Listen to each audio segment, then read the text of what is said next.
ब्रह्मादेशेष पारंपरेण यावत् स्वगुरुपादांबुजं तावत् प्रणवमी.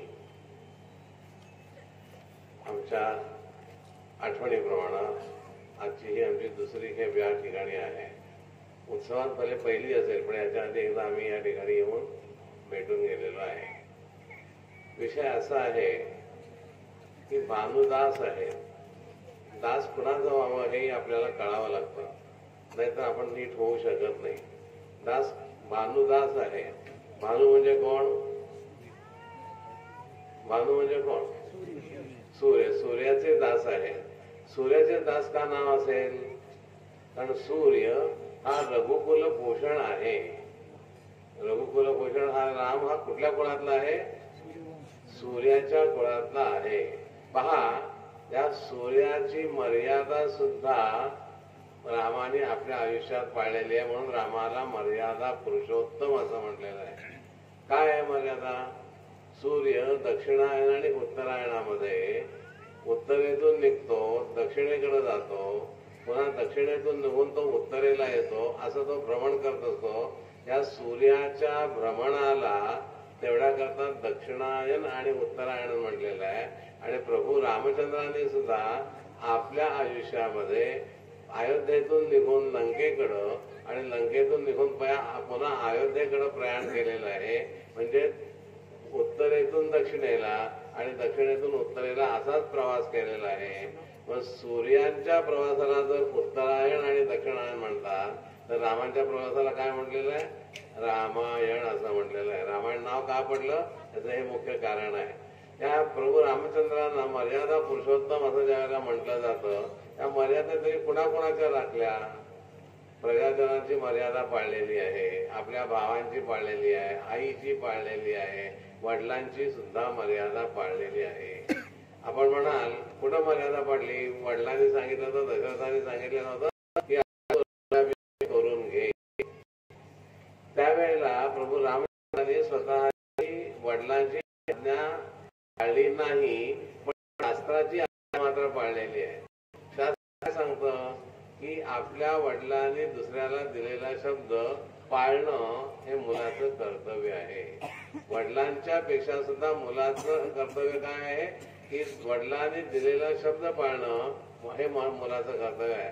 पूर्वीपर्यंतच्या काळामध्ये जोपर्यंत हे कागद लिखावीट आणि या राजवटी नव्हत्या, तोपर्यंत वडिलांचा शब्द मुलगा पाळत होता.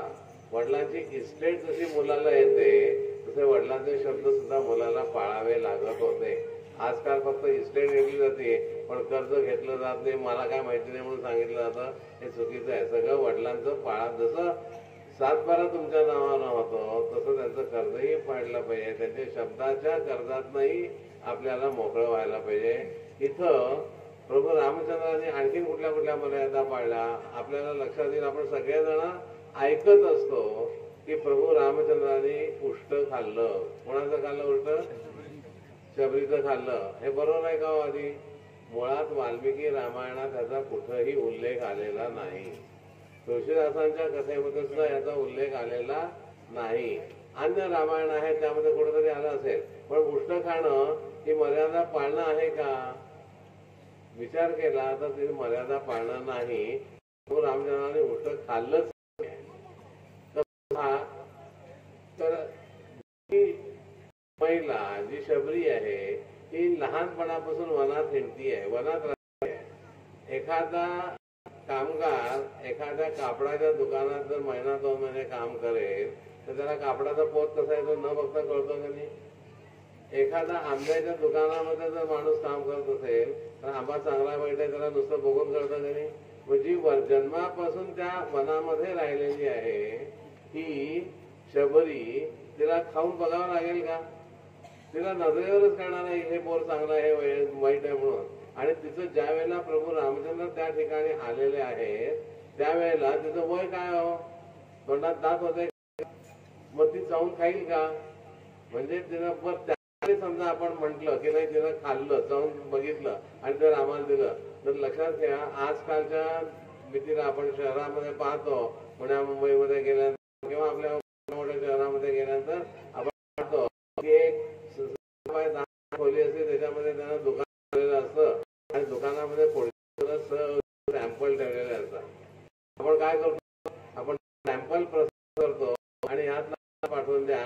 दुकानात पाठवतो का गोडाऊन पाठवतो?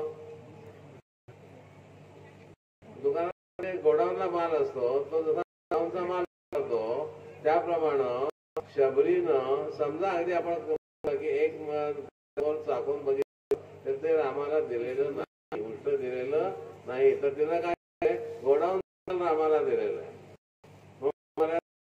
रामाने मर्यादा प्रभू रामचंद्रांनी सगळ्या राखल्या. आता तो विचारल्यावर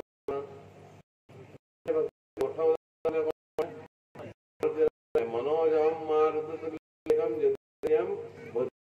वरिष्ठम आत्मजम वा नरयूथम मुख्यम श्रीमदूतम शरणम दे. असा तो मारुती आपण उपासना करतो, बलाची उपासना करतो, बला मारुती प्रसिद्ध नाही. आताच्या लोकांना काय म्हटलंय, बुद्धिमताम वरिष्ठम, बुद्धिमानांच्या सुद्धा तो श्रेष्ठ आहे मारुती. आपल्याला प्रसंग बघायचा आहे की तो बुद्धिमानांच्या मध्ये कसा श्रेष्ठ आहे. आपल्याला कसा सगळ्या जास्त कसा वेळ घेणार नाही, तुमचा वेळ फार दिलेला आहे आणि आपल्याला ऐकायची आहे, त्यामुळे आम्ही जास्त घेणार नाही. सांगणार आहे आणि मग मी थांबणार. काय प्रभू रामचंद्र प्रभू राम आलेले आहेत, रामानं ऐकलेलं आहे, गेलेला आहे. सीताचा शोध भुकेसाठी त्यांना काय करायचं, त्यानं तिथं पहिली फळं खावी, तर ते सीतेच्या ते राक्षस खायची. सीतामाऊलीची आज्ञा काय होती की खाली पडून फळ खायचं. मारुतीला बुद्धी चालवली आहे, खाली फळ खायचं, झाडाचं खायचं नाही, झाडच उठून खाली टाकूया ना, म्हणजे फळ पडतील का नाही. त्याप्रमाणे मारुतीने रामाच्या दूताने आम्हाला मारुतीला पकडलेलं आहे, रावणाकडे नेलेलं आहे आणि रावणानं विचारलं, तू झाडं तोडलीस? हो तोडली. का तोडली? भूक लागली म्हणून. अरे फळ खायची. मला आज्ञा होती की झाडाचं तोडून फळ खायचं नाही, ती फळ जमिनीत पडावीत मग मी खावी. एवढ्याकरता मी काय केलं, झाडं तोडलेली आहे. माझं काय चुकलं? पोटासाठी खाणं चूक आहे का? पोटासाठी खाणं. आपण कशासाठी जेवतो? पोटासाठी का जिभेसाठी? कोणासाठी जेवतो आपण? पोटासाठी का जिभेसाठी? गोड लागतं ते खातो ना, जिभेसाठी खातो की नाही? किती जेवावं याच्यात आपल्याला प्रमाण सांगितलेलं आहे. तो श्रमजीवी असो किंवा त्याला एका ओंजळी जेवढं अन्न मावतं तेवढं त्याला पुरतं. का तर अन्न हे साहून खायला सांगितलेलं आहे. आम्ही काय करतो, वचा वचा वचा खातो. वजा वजा कोण खातो? कुत्रा खातो ना, वच वच वच अन्न. आपण तसं अन्न खातो, म्हणून तसं अन्न खाल्ल्यामुळं आपल्याला भूक क्षमत नाही. पण जर आपण चावून अन्न खाल्लं तर आम्हाला 32